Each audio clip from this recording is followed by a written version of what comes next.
The old windmill outside Willow Bend had not turned in 11 years. Not through the dry summers, not through the ice storms, not even the spring tornado that tore the roof off the Miller feed barn in 2019. But on the night the valley started flooding, people saw it moving again. At first, nobody understood why the lights from Prairie Grid's $1 million pumping station had gone dark, while that crooked wooden windmill groaned against the rain like something waking up after a long sleep. Men stood knee-deep in muddy water beside stalled trucks and listened to the sound echo across the fields. Then somebody noticed Clara Whitcomb halfway up the tower in the storm, one hand bleeding, one boot slipping on wet wood. Still climbing, and down below, the water that engineers swore would never reach Willow Bend was already crawling across the highway toward town. Part 1 continued. If you're watching from a small town, a farm road, or just somewhere that still believes old stories matter, tell us where you're watching from and what time it is there. And if stories like this still mean something to you, consider subscribing before we head back to the day everything in Willow Bend began to change. 3 months before that storm, Clara Whitcomb was still known mostly as the woman who fixed what other people had already given up on. She ran a 2-bay repair shop on the south edge of Willow Bend, Kansas, where the blacktop ended and wheat country opened wide under a sky so big it made every human worry look small for a minute. The sign above the door read Whitcomb Farm Repair in faded red letters, though most folks still called it Nathan's Place, because Clara's grandfather had built the shop with his own hands in 1978. Clara never corrected them. At 29, she had grease under her fingernails more often than polish, a quiet way of listening before she answered, and a habit of keeping old parts that other mechanics threw away. Behind the shop sat coffee cans full of bolts sorted by size, belts hung on nails along the wall, and a radio that only picked up 2 stations if the weather was right. Farmers brought her tired tractors, stuck bowlers, cracked hydraulic lines, and once a school bus that had died on the way to a Friday night football game. Clara fixed that bus in the rain with a flashlight between her teeth while half the town waited under umbrellas. People respected her hands. They trusted her with engines. But land was different. Water was different. And old family stories were something else entirely. 2 miles west of town, past Mason Creek and a row of cottonwoods bent by years of prairie wind, stood the Whitcomb place. It was not much to look at anymore. The white farmhouse needed paint. The barn roof sagged on the north side. The cattle lot was empty except for weeds growing through the rails. But Clara still paid the taxes, still mowed around the graves behind the house, and still locked the gate every evening like someone might come take it if she blinked too long. In the middle of the back field stood the old windmill. It had a wooden tower, gray with age, leaning just enough to make strangers nervous. Its wheel was missing 3 blades. A rusted tail vane pointed toward the northwest and stayed there no matter which way the wind blew. At the base, half hidden by buffalo grass, a limestone slab showed through the dirt.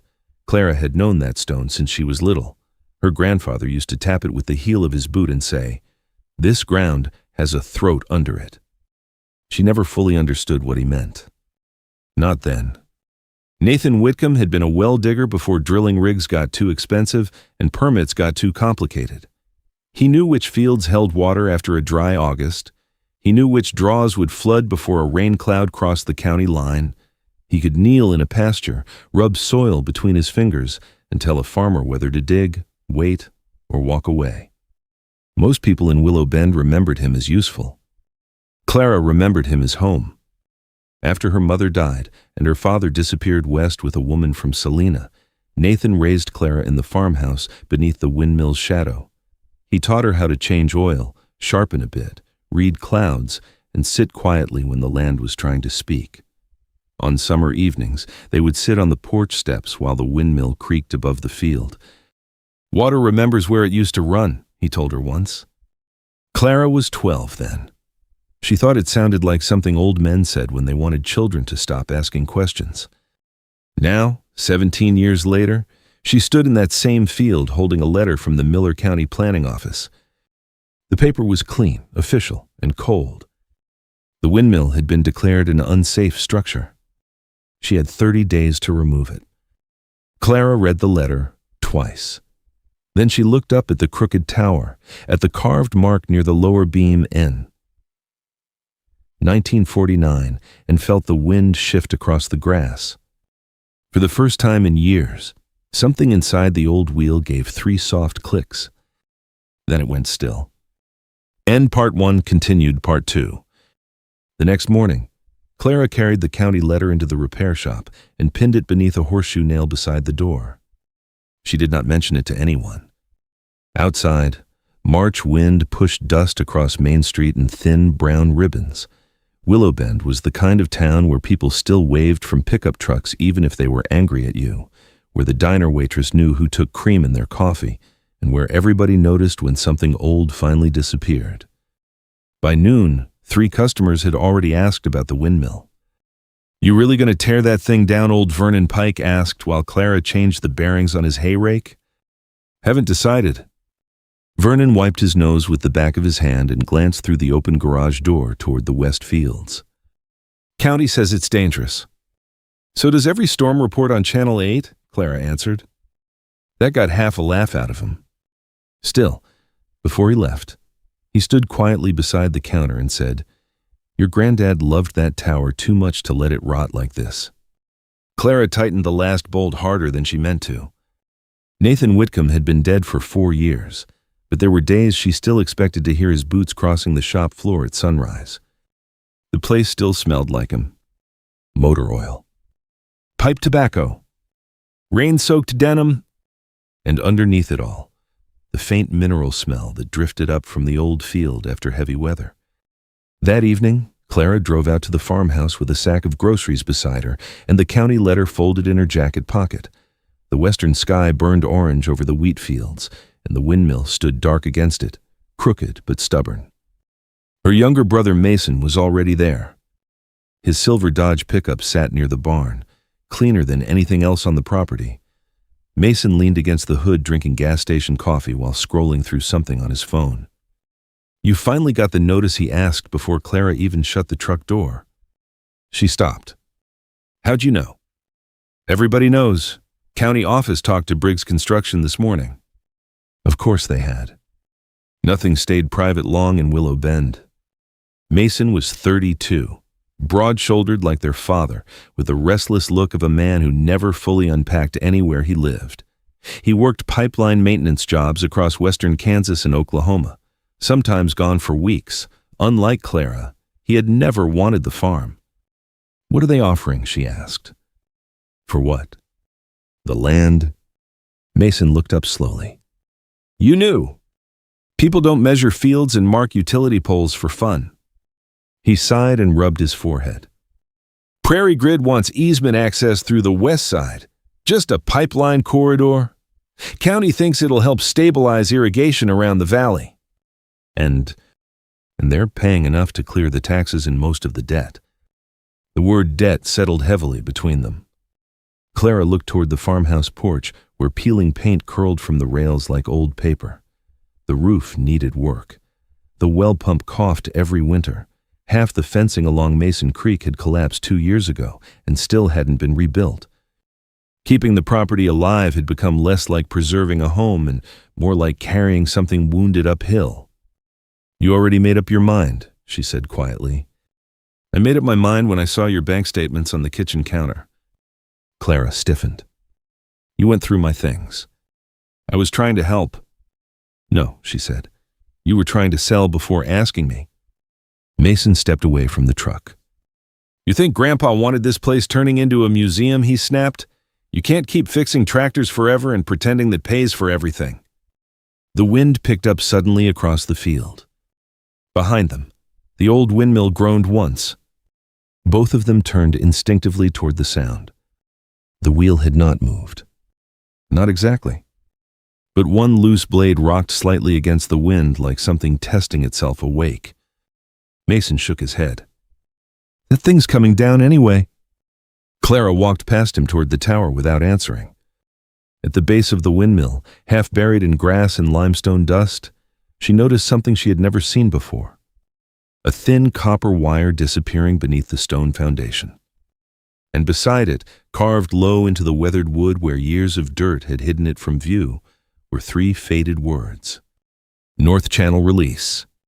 Clara stared at them as the prairie wind moved cold across the field. Then somewhere deep underground, she thought she heard water. End Part 2, Part 3. 2 days later, Prairie Grid Water Solutions came to Willow Bend with folding tables, polished boots, and a projector bright enough to make the old Grange Hall look modern for the first time in 20 years. Nearly every farmer in Miller County showed up. They came in seed caps and work jackets, smelling faintly of diesel, hay, and cold wind. Some stood along the back wall with their arms crossed. Others sat close to the front, pretending not to be hopeful. For 3 seasons, the valley had been caught between bad timing and worse rain, too dry when the wheat needed moisture, too wet when the low fields needed to drain. A better irrigation and drainage network sounded less like a luxury and more like a lifeline. Clara stood near the bulletin board beside a flyer for the county fair. Mason sat 3 rows ahead of her. He did not look back. At 7 sharp, Darren Vale stepped onto the low stage. He was younger than Clara expected, maybe late 30s, with a pressed canvas jacket, expensive field boots, and the calm confidence of a man used to entering rooms where people wanted answers. He was not foolish. That bothered Clara more than if he had been. Darren spoke clearly. He thanked the county board. He praised local farmers for their patience. Then he showed maps. Colored lines crossed the wall behind him, blue for water movement, green for irrigation zones, red for control valves, yellow for emergency overflow routes. Drone imagery floated over the fields Clara had walked since childhood. Soil density scans appeared beside rainfall projections. A computer model showed stormwater sliding neatly away from Willow Bend and toward a reinforced drainage basin east of Mason Creek. People murmured approval. It looked clean. It looked certain. Then Clara saw the pipeline corridor. The main line cut across the west side of the Whitcomb place, past the barn, below the old windmill, and straight through the pale strip of ground her grandfather had always told her not to drive heavy equipment over after rain. She raised her hand before she could talk herself out of it. Darren paused. "Yes, ma'am." Clara felt 50 faces turn. "That section near the Whitcomb Tower," she said. "Your map shows it as stable ground." "It tested stable," Darren replied. "Who tested it?" "Our survey team, ground sensors, and aerial mapping." "Did anyone walk it after a hard rain?" A small sound moved through the room. Not quite laughter, not yet. Darren kept his expression polite. "We gathered more than enough data to understand the site." Clara looked at the projection again. The clean blue lines, the confident arrows, the valley behaving exactly the way a screen told it to behave. "There's hollow limestone under that field," she said. "Water moves north through it before it turns east. My grandfather marked it." Darren clicked to the next slide, then stopped himself. "What was your grandfather's profession?" "Well digger." A man near the coffee urn coughed into his fist. Darren nodded as if trying to be respectful. "I don't doubt he knew the land in his time, but underground hydrology can't be confirmed by family memory." Clara's cheeks warmed. "It's not just memory." "Do you have engineering documentation?" She thought of the carved words under the windmill, the copper wire, the sound she might have imagined beneath the stone. Not enough. "Not in this room." "Not with me," she said. Darren softened his tone, which somehow made it worse. "Then we'll have to follow verified data." Mason shifted in his chair but still did not turn around. "From the back row," Vernon Pike muttered. "Old Nathan did know water." But nobody picked it up. Darren faced the room again. "Prairie Grid is responsible for the safety of this project.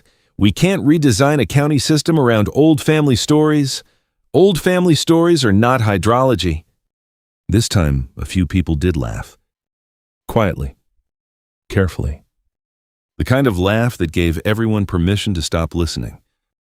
Clara lowered her hand and looked through the Grange Hall window toward the dark fields west of town. Rain had begun tapping lightly against the glass. Out past the edge of Willow Bend, somewhere near the old barn, The Whitcomb windmill stood in the dark with 3 missing blades and a secret buried under its feet. And for the first time, Clara wondered if her grandfather had left her a warning no one would believe until it was already too late. End Part 3, Part 4. The rain stopped before sunrise, but the ground around the Whitcomb place stayed wet and dark beneath the clouds. Clara barely slept. At 6 in the morning, she pulled on her work boots, grabbed a flashlight from the kitchen drawer, and walked out toward the windmill carrying a crowbar over one shoulder. The grass brushed cold against her jeans. Somewhere beyond Mason Creek, a freight train sounded low and lonely through the fog. The old tower stood exactly where it always had, leaning slightly northwest like a tired man refusing to sit down. Clara stopped beside the limestone slab at its base and crouched near the faded carving she had found the night before. North Channel Release. The letters looked older than she first realized. Not carved recently. Not even by her grandfather, maybe. She ran her thumb across the grooves, then followed the thin copper wire disappearing beneath the stone foundation. Dirt had packed around it over decades. Grass roots twisted through cracks in the limestone. Clara wedged the crowbar beneath the edge of the slab and pushed. Nothing. She repositioned herself and shoved harder. The stone shifted half an inch with a grinding sound deep below the earth. Then came something else. A hollow echo. Not from the tower. From underneath it. Clara froze. Slowly, she lowered herself onto one knee and pressed her ear against the cold limestone. At first, she heard only wind moving through the broken blades overhead. Then she heard water. Faint. Far below. Moving. The sound sent a chill through her arms. Her grandfather had once told her that underground water never truly slept. It only changed roads. Back then, she thought he was being poetic. Now she wasn't so sure. She spent the next 2 hours inside the farmhouse digging through old drawers, rusted filing cabinets, and cardboard boxes that smelled like dust and old paper. Most of what she found were utility bills, feed invoices, weather journals, and yellowed church bulletins Nathan Whitcomb had apparently refused to throw away for 30 years.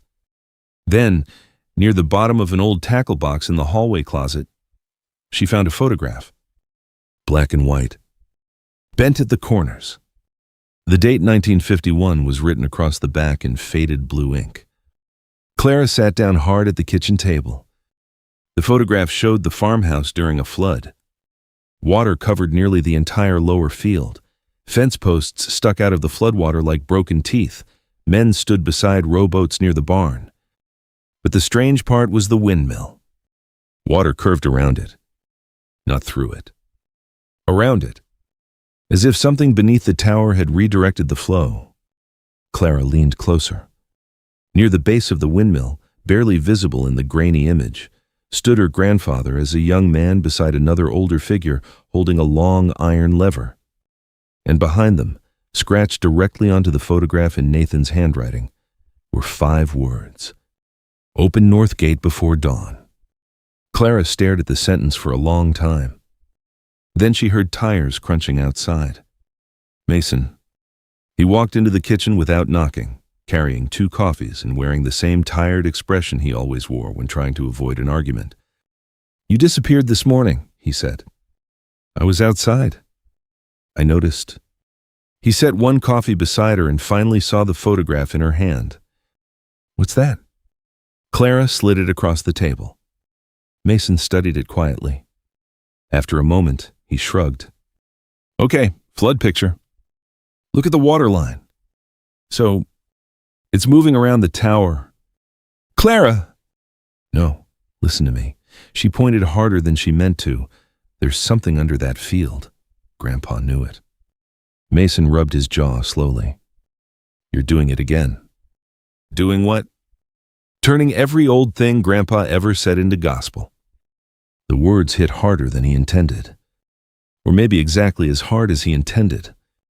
Clara looked away toward the kitchen window, where the windmill stood against the gray morning sky. I'm trying to stop them from making a mistake. And I'm trying to stop you from drowning with this place. Silence filled the room. Finally, Mason spoke softer. Prairie Grid's offering enough money to save the farm, Clara. She swallowed. What if they build on top of something they don't understand? Mason picked up the photograph again. What if there's nothing there except an old story and a broken tower nobody can afford anymore? Before Clara could answer, a loud knock rattled the front door. 3 hard knocks. Official. Both of them looked up. Outside, parked beside the porch, sat a white county truck, and beside it stood Darren Vale. End Part 4, Part 5. Darren Vale did not look like a man who had come to apologize. He stood on Clara's porch with a rolled survey map under one arm and rainwater darkening the shoulders of his jacket. Behind him, a county inspector named Bill Rusk waited beside the truck, pretending to study his clipboard while listening to every word. Miss Whitcomb, Darren said, I wanted to speak with you before work begins on the west corridor. Clara opened the door wider but did not invite him in. Mason stayed behind her in the kitchen. If this is about the meeting, Clara said, I already know what you think. Darren glanced past her toward the table, where the old flood photograph still lay beside 2 untouched coffees. It's not personal. It usually isn't when you're not the one being ignored. For the first time, his expression tightened. I'm not ignoring you. I'm asking for something usable. A photograph from 1951 and a story about your grandfather aren't enough to change a county-approved design. Clara reached back, picked up the photograph, and held it out. This water didn't move the way your model says it should. Darren accepted the picture and studied it carefully. To his credit, he did not laugh. He looked at the angle of the barn, the fence posts, the strange curved line of floodwater around the windmill. For a moment, Clara thought she saw doubt move across his face. Then Bill Rusk cleared his throat from the yard. The structure's still condemned, Bill said. That order doesn't change. Clara stepped onto the porch. There may be a gate under it. Bill blinked. A what? A release gate, something tied to an old drainage channel. Darren looked up from the photograph. Do you have records of that? No, not yet. Then legally, we can't treat it as infrastructure. Clara laughed once without humor. So if the county forgot it exists, the ground has to forget too. Nobody answered. Darren handed the photograph back. I'll give you 48 hours, he said quietly. Find something recorded. County map, drainage note, construction permit, anything with a date and a location. Bring it to the planning office. I'll review it. Bill turned sharply. It's not in the schedule. It's 2 days, Darren said. The inspector did not like it, but he said nothing more. After they left, Mason leaned against the doorframe and watched the white truck roll down the drive. You heard him, Clara said. 48 hours. I heard him ask for paperwork from before half this county had indoor plumbing. But Mason drove her anyway. They spent the rest of the day in the basement archive of the Miller County Courthouse, where the air smelled of dust, old glue, and radiator heat. Ruth Bell, the county clerk, was 74 and small enough to disappear behind the counter until she spoke. Nathan Whitcomb. Ruth said, adjusting her glasses, Lord, that man tracked mud in here for 40 years. You remember what he filed? I remember what he argued about. Ruth took them downstairs. They searched drainage ledgers, plat books, WPA repair records, farm easements, and flood control minutes from years when the county typed everything with uneven ink. Clara's back ached from bending over boxes. Mason grew quiet as the hours passed. Near closing, Ruth found a brittle folder labeled 1951 Emergency Washout Works. Inside were pages of water damage reports, bridge repairs, and handwritten notes from farmers who had helped open old channels after the spring flood. One page mentioned Whitcomb North Channel. Clara stopped breathing. But the lower half of the page had been torn away. The part with the diagram was gone. Ruth frowned. There should be an attachment. They searched another hour. Nothing. At 5:15, Ruth locked the archive door and touched Clara's arm. I'm sorry, honey. Clara carried the torn page to the planning office anyway. Darren read it beneath fluorescent lights while 2 county board members waited behind him. "This proves a channel existed," Clara said. "It proves someone called something a channel 70 years ago," one board member replied. Darren said nothing for a long moment. Then he set the page down. "It's not enough." Clara looked at him, and in that moment she hated how tired he looked. He was not enjoying this. He was choosing the safer answer because safe answers had signatures, stamps, and liability coverage. Outside, across the street, Prairie Grid trucks were already moving equipment toward the west corridor. That evening, Clara returned to the windmill alone. The sky had turned purple over the fields. She knelt at the limestone base and slid her hand beneath the loose edge of the slab, feeling blindly through mud, roots, and cold stone. Her fingers touched metal. Not wire. A latch. Then the ground under the windmill gave a soft, hollow thud. End part 5, part 6. Clara did not move at first. The hollow thud beneath the windmill seemed to travel through the limestone, up her arm, and into her chest. It was not loud. It was not dramatic. It was the sound of something old shifting after years of being left alone. She pulled her hand back slowly. Mud covered her fingers. A thin cut marked one knuckle where the stone had scraped her skin. Beneath the slab, hidden in darkness, the metal latch waited like a question. For a moment, Clara almost pulled it. Then she imagined the tower collapsing over her head. She imagined opening something she did not understand. She imagined Darren Vale's face if she dragged him out here with nothing but mud on her sleeve and another story nobody could verify. So she stood up and stepped back. The windmill creaked once above her. "Not yet," she whispered. By morning, Prairie Grid machines were already in the west field. A yellow excavator sat beside the old fence line. Survey stakes with orange flags cut across the grass in a clean, confident line.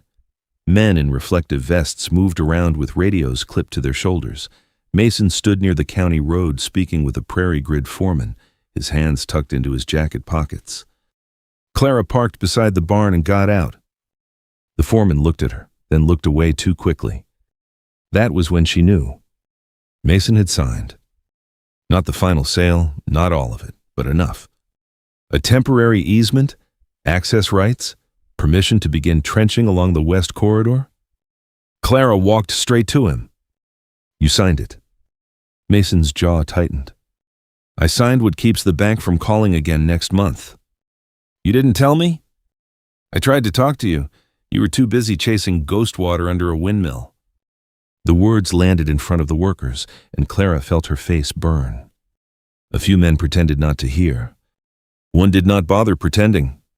He smirked. Clara looked past Mason at the excavator. Its bucket hung over the field her grandfather had warned her about, teeth bright and clean in the morning light. "You can't let them dig there. They already cleared it. Paper doesn't change the ground." "No," Mason snapped, "but paper changes whether we lose the whole place." For a second, he looked less angry than exhausted. That almost broke her. Because Mason was not cruel. He had spent years watching his sister hold together a farm that had not loved either of them gently. He had sent money when the well pump failed. He had slept in his truck between pipeline jobs. He had missed Christmas twice because overtime paid better than apologies. He was tired of memory costing money. Clara understood that. She hated that she understood it. By noon, the excavator had cut a trench 4 feet deep across the west field. Nothing happened. No collapse. No rushing underground channel. No hidden gate revealing itself. Just brown Kansas soil, damp clay, roots, and stone. The workers moved steadily. Mason watched from his truck. Clara stood near the barn with her arms folded, feeling smaller with every clean scoop of earth. At 3 o'clock, Darren arrived. He studied the trench, spoke with his crew, then walked over to Clara. "I came because Mason said you were worried." "I'm still worried." He nodded toward the open cut. "We're past the area you flagged." Clara looked at the trench. He was right. The ground had held. The machines had crossed the pale strip without incident. For the first time, doubt entered her so sharply she could not push it away. Maybe she had built too much out of a photograph. Maybe grief could turn old sentences into evidence. Maybe Mason was right. The sky darkened toward evening, and the workers packed up before another band of rain came through. Clara stayed after everyone left. She walked the trench alone. Halfway between the barn and the windmill, she saw where water had seeped into the bottom of the cut and disappeared through a narrow crack in the limestone. Not flowing across the trench, not pooling, vanishing. She knelt and touched the wet stone. From beneath the field came a faint sound.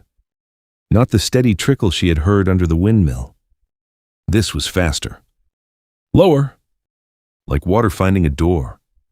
Then, behind the barn, the ground suddenly sank 6 inches with a wet, sucking sound. Clara stood so fast she nearly slipped. A dark hole opened in the grass no wider than a feed bucket. From inside it rose the cold mineral smell of underground water. She reached for her phone to call Darren, but before the screen lit up, the first hard drops of rain struck the dirt around her boots. End Part 6 and Part 7. By midnight, the rain had settled over Miller County like it meant to stay. It came down straight and heavy, drumming on tin roofs, filling ditches, turning gravel roads soft at the edges. Every few minutes, lightning opened the sky wide enough for Clara to see the west field from her kitchen window. The trench lay there like a dark scar across the land, already holding water along its bottom. She had called Darren twice. Both times, the call went to voicemail. She had called Mason once. He answered on the 4th ring, half asleep and irritated from a motel outside Hayes where his crew had been sent for emergency pipeline work. Clara, it's rain. It's not just rain. It's Kansas in April. Everything floods until it doesn't.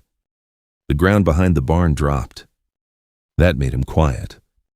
How bad? Small hole, but I could hear water under it. Mason exhaled. Put a cone over it. I'll come tomorrow if I can. There may not be a tomorrow for this. Don't start. I'm serious. So am I, he said, sharper now. Do not go digging around that windmill in a storm. The line went silent except for rain on both ends. Then Mason's voice softened. Promise me, Clara. She looked out the window. Lightning showed the old tower standing in the field, black and thin against the gray-white sky. I'll be careful, she said. That is not a promise. But she had already hung up. Clara pulled on her raincoat, grabbed a flashlight, a socket set, and the old canvas tool roll that had belonged to Nathan. Before stepping outside, she stopped at the hallway closet. The tackle box was still open from the day before. Inside it, beneath a layer of brittle fishing line and rusted hooks, something caught the flashlight beam. A strip of oilcloth folded flat against the bottom. Clara pulled it free. It was stiff with age, tied with the same green twine her grandfather had used on everything from fence repairs to Christmas packages. Her hands trembled as she untied it. Inside was the missing half of the map. Not courthouse paper. Not official. Nathan's hand. The drawing showed the farmhouse, barn, Mason Creek, the windmill tower, and a dark line labeled North Wash running below the west field before bending east under the county road, near the base of the windmill. Nathan had drawn a small square with 3 words written beside it. Handgate shaft. Below that, in smaller script. Do not seal. Opens with tower drive. Clara stopped breathing. The windmill had never been just a pump. The rotating head, the old gears, the copper linkage under the stone it had been tied into a manual release gate below the field. Some forgotten piece of flood work built before permits, before computer models, before anybody in an office remembered what the valley had once done with too much water. She ran outside. Rain slapped her face so hard she had to lower her head. By the time she reached the windmill, her jeans were soaked through and mud sucked at her boots. The flashlight beam shook across the limestone base. The latch was still there beneath the slab. This time, Clara pulled. For 1 second, nothing happened. Then a section of the stone shifted downward with a grinding cough, revealing a narrow iron housing packed with mud and old grease. A chain ran through it toward the tower, disappearing into a sleeve of rusted pipe. Clara wiped rain from her eyes. Above her, the windmill wheel shuddered. Not from wind. From the chain pulling tight beneath it. She climbed onto the lower brace and opened the gearbox cover with numb fingers. Inside, the old drive mechanism was frozen solid. Years of dirt, rust, and neglect held the gear teeth together like they had grown that way. She worked for 20 minutes, scraping, oiling, tapping each seized part loose with Nathan's small ball-peen hammer. The rain grew harder. Water began moving across the field, not in puddles now, but in sheets. Then headlights swung off the county road. A prairie grid truck stopped at the gate. Darren Vale stepped out into the storm wearing no hat, his jacket half-zipped, his face pale in the lightning. Behind him, beyond the road, water was already crossing the low shoulder where his model said it would never go. He shouted through the rain. "Clara, what is that thing connected to?" Clara looked down from the tower, one hand gripping the wet beam. "The part your data missed. End part 7, part 8. For a moment, Darren Vale did not answer. Rain ran down his face and off the point of his chin. Behind him, the prairie grid truck sat with its hazard lights blinking red against the curtain of water. Beyond the county road, the low fields had vanished under a moving sheet of brown floodwater. He looked up at Clara on the tower. Then he looked at the exposed iron housing beneath the limestone. "What is it open?" he shouted. "A gate under the north wash." "What gate?" "The one nobody put in your files." Darren crossed the field fast, slipping once in the mud before catching himself on a fence post. The confidence he had carried in the Grange Hall was gone now, stripped away by rain, darkness, and the sight of water moving where his system said it should not. Clara climbed down from the lower brace and handed him the oilcloth map. He held it under his jacket, shielding it from the rain while lightning flashed over both of them. His eyes moved quickly across Nathan Whitcomb's handwriting, the old line of the channel, the handgate shaft, the warning not to seal it. "This is real?" he asked. Clara almost laughed. But there was no time for pride.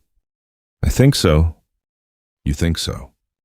I've got a frozen drive gear, a buried chain, a latch under the stone, and water coming the wrong way across your road. That's as close to real as we're going to get tonight." Darren looked toward the pumping station east of Mason Creek. Its lights were out. A power line had gone down somewhere beyond town, and the backup generator had taken on water before it could stabilize the system. Prairie Grid's computers, valves, sensors, and alarms were trapped inside a dark metal building with 6 inches of water already pushing against its doors. A second truck came sliding up to the gate.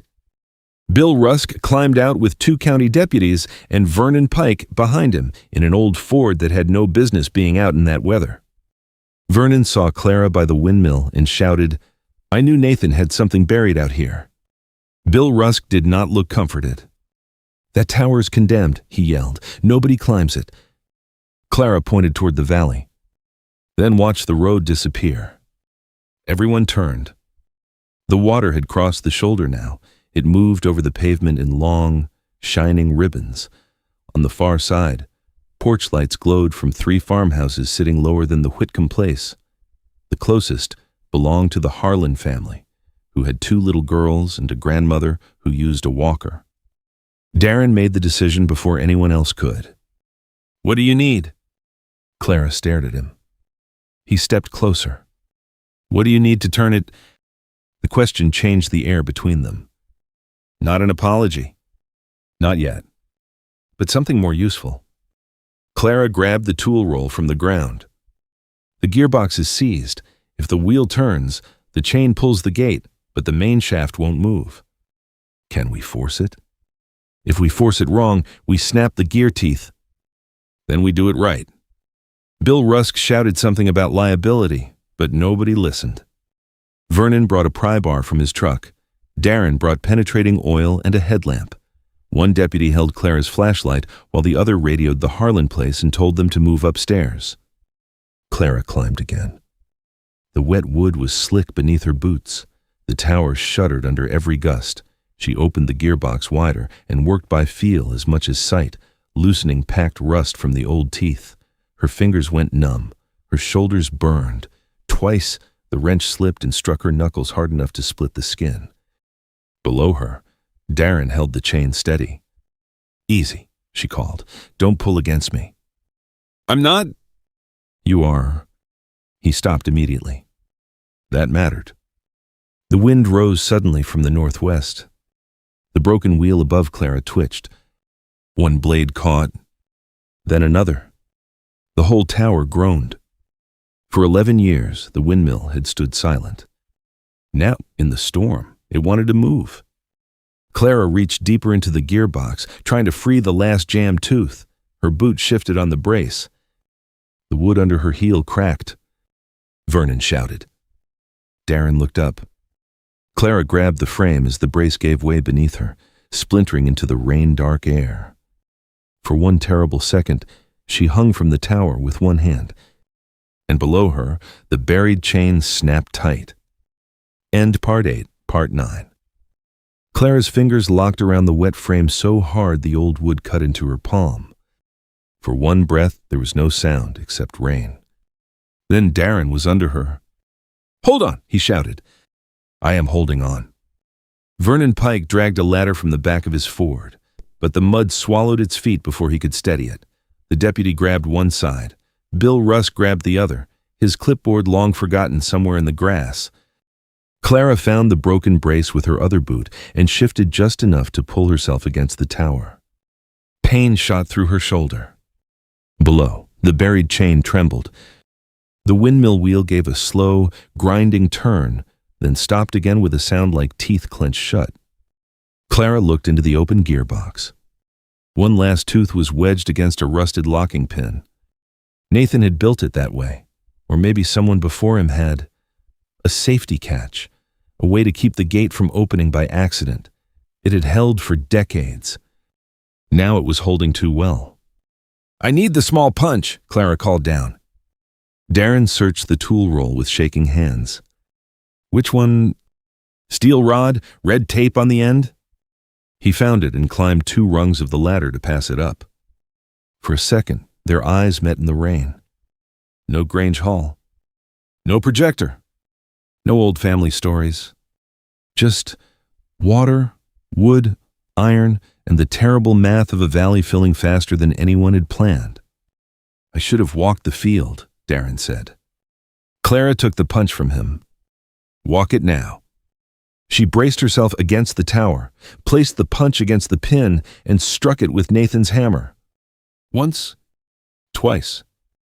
The third blow rang through the metal body of the windmill. The pin moved. Below, the chain jumped. Darren stumbled back but held on. Again, he shouted. Clara hit it harder. The pin broke free. The windmill wheel lurched. For a moment, nothing seemed to happen. Then the northwest gust came clean across the open field and caught the broken blades. The wheel turned. Slowly at first, one full rotation. Then another. The gearbox screamed as old teeth found motion after 11 silent years. The tower shook so violently that Vernon yelled for Clara to get down, but she stayed where she was, one arm wrapped around the beam, watching the chain feed through the iron housing below. From beneath the ground came a deep, booming crack. Everyone froze. Then the field opened its throat. A roar rose from under the limestone, low and powerful, as water forced through a passage no one in Miller County had remembered, except a dead well digger and the granddaughter who had listened too long to be embarrassed by it. Across the west field, the floodwater changed direction. Not all at once. At first it only bent.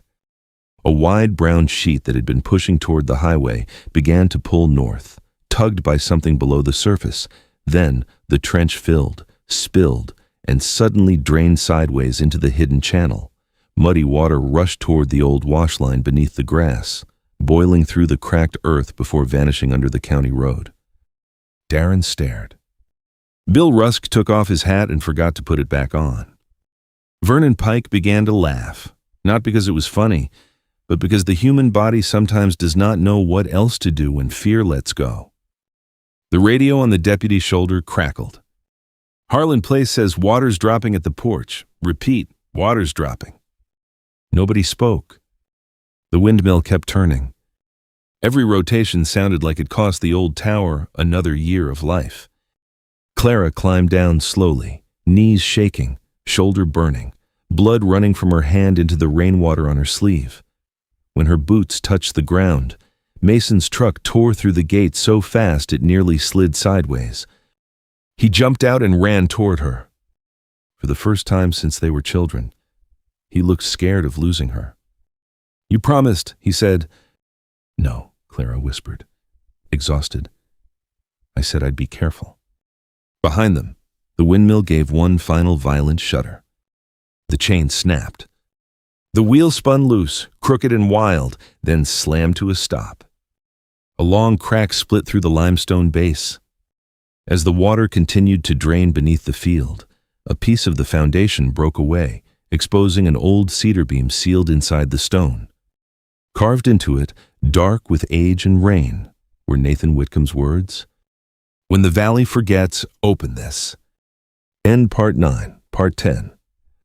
By morning, the rain had softened into a gray mist over Willow Bend. The valley did not look saved at first. It looked wounded. Fence lines sagged under weeds and mud. The west field was torn open where the hidden channel had pulled water through the ground. The county road was covered in brown silt, and the Harlan family's porch steps had been knocked sideways. Prairie Grid's pumping station sat silent near Mason Creek, its metal doors streaked with mud up to the handles. But the town was still there. The Harlan farmhouse still stood. The diner lights came on at 6:30. And in the low fields east of the Whitcomb place, the water had dropped enough for fence posts to show again. Clara stood beside the windmill, with her right hand wrapped in gauze and her left shoulder stiff beneath her jacket. Mason stood beside her, quieter than he had been in years. The tower had survived, but barely. One side leaned worse than before. The wheel hung crooked and still. The limestone base had cracked open like an old secret, finally tired of being kept. Darren Vale walked up from the field carrying Nathan's oilcloth map in a plastic evidence sleeve. He stopped a few feet from Clara. "I filed an emergency correction with the county this morning," he said. "The North Wash is being added to the drainage record." Clara nodded. Darren looked at the broken windmill. "I should have listened sooner." She could have said many things then. She could have reminded him of the Grange Hall. She could have repeated his own words back to him. Old family stories are not hydrology. But she was too tired for victory to feel sharp. So she only said, "You listened when it mattered." Darren looked down at the mud on his boots. Almost too late. Across the yard, Bill Rusk was speaking with 2 county workers. By noon, the condemnation order on the windmill had been withdrawn, not because the tower was safe, it wasn't, but because nobody in Miller County was willing to call it useless anymore. Over the next week, people came by the Whitcomb place without saying much. Vernon Pike brought cedar boards. Mrs. Harlan brought a casserole and cried when Clara opened the door. One of Darren's younger engineers came with a scanner and spent 3 hours recording every mark on the old foundation. Mason stayed longer than he planned.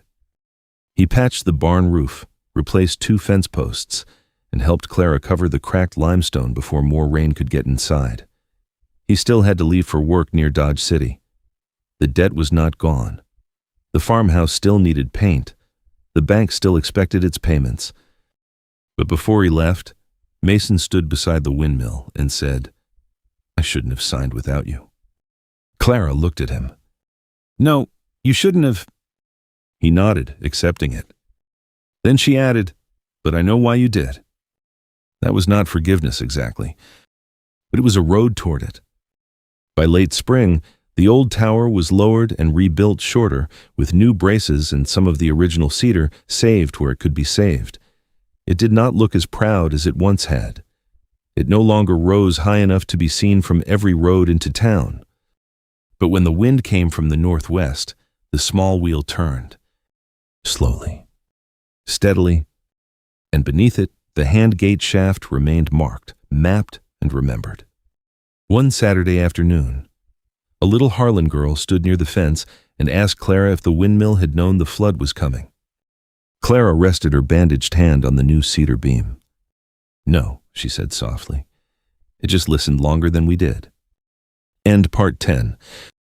Emotional closing section.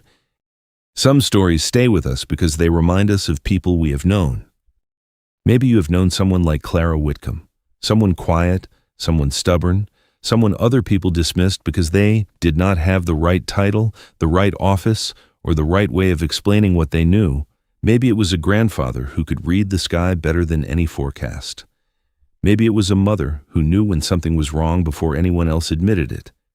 Maybe it was an old farmer, a mechanic, a neighbor, or a family member who carried knowledge in their hands because life had taught them slowly. Clara did not save Willow Bend because she wanted applause. She did it because she remembered. She listened to the land. She listened to the old stories. She listened to the small signs everyone else was too busy to notice. And in the end, the old windmill did not make life perfect. The bills were still there. The farm still needed work. Relationships still needed time to heal. But something important had changed. People looked at Clara differently. They looked at the land differently. And maybe, for the first time in a long while, Willow Bend understood that progress does not have to mean forgetting where you came from. If this story made you think of someone, write about them in the comments. Tell us who they were, what they knew, and what they taught you without ever needing a speech. And if you have not already, comment where you are watching from and what time it is there. It is always powerful to see how far these stories travel. If stories like this still matter to you, please like the video, subscribe to the channel, and come back for the next one. Script completed. Sometimes the people who understand life the best are not the loudest people in the room. They are the ones who spent years quietly paying attention while everyone else rushed past the details. A grandfather who could feel rain coming before the clouds arrived. A mother who knew how to stretch one meal into 3 when times were hard. A mechanic who listened to an engine for 5 seconds and somehow knew exactly what was wrong. Wisdom like that rarely looks impressive at first. In fact, the world often laughs at it because it does not come wrapped in big titles, expensive offices, or modern language. But life has a way of revealing the value of quiet knowledge when difficult seasons arrive. And maybe that is the lesson worth holding on to. Never be ashamed of what experience, hardship, and patience have taught you. The things that make you different today may one day become the very things that help someone else survive tomorrow. If this story reminded you of someone strong, wise, or unforgettable in your own life, share their story in the comments. Tell us where you're watching from and what time it is there right now. And if stories about resilience, small-town life, and ordinary people doing extraordinary things still matter to you, don't forget to like the video, subscribe to the channel, and join us for the next story.